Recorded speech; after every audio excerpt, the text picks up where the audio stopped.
Coastal flooding. Florida's communities are experiencing it today and preparing for future increases with adaptation action areas.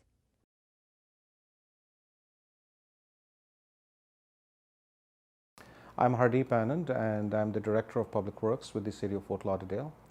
As the Director of Public Works, I oversee the operation of our utilities, our engineering, design, and construction management teams.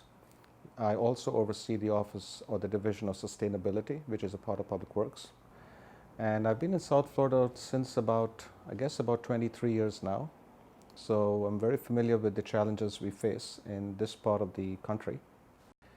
From a public works standpoint, the sea level rise has primarily impacted our operations through an increase in cost. For instance, every time we have a sea level rise issue to deal with, because of our elevations of our seawalls, we do find seawater topping over our seawalls.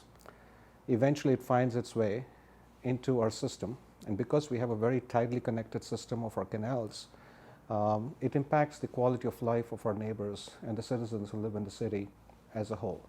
And therefore, this is a problem for the whole city, not just the coastal areas, and hence calls for a very comprehensive approach by everyone connected to this problem.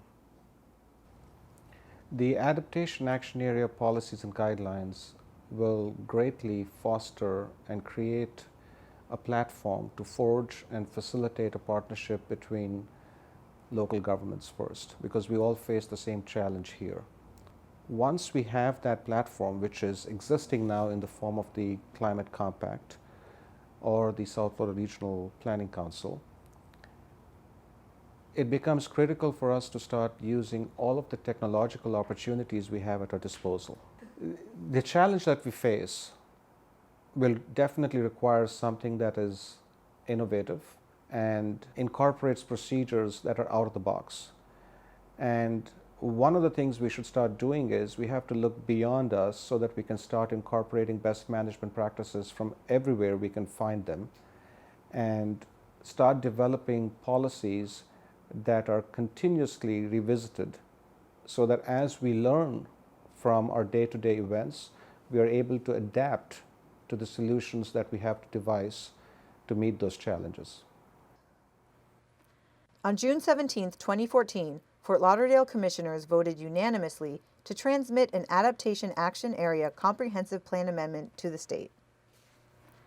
The option to address sea level rise issues within the comprehensive plan is now encouraged by Florida's growth management legislation, which has defined an adaptation action area as a flexible term to describe an area that's particularly vulnerable to the related impacts of rising sea levels.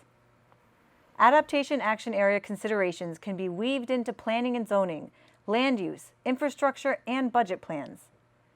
The statute lists these suggestions as possibilities for criteria to designate adaptation action areas. This video is part of a suite of resources that the state of Florida is developing to promote successful adaptation action area approaches that will support each Florida jurisdiction that wishes to incorporate them. The South Florida Regional Planning Council is compiling resources including this video, as well as other podcasts of Fort Lauderdale, a policy options report, a Fort Lauderdale case study, and an adaptation action areas guidebook.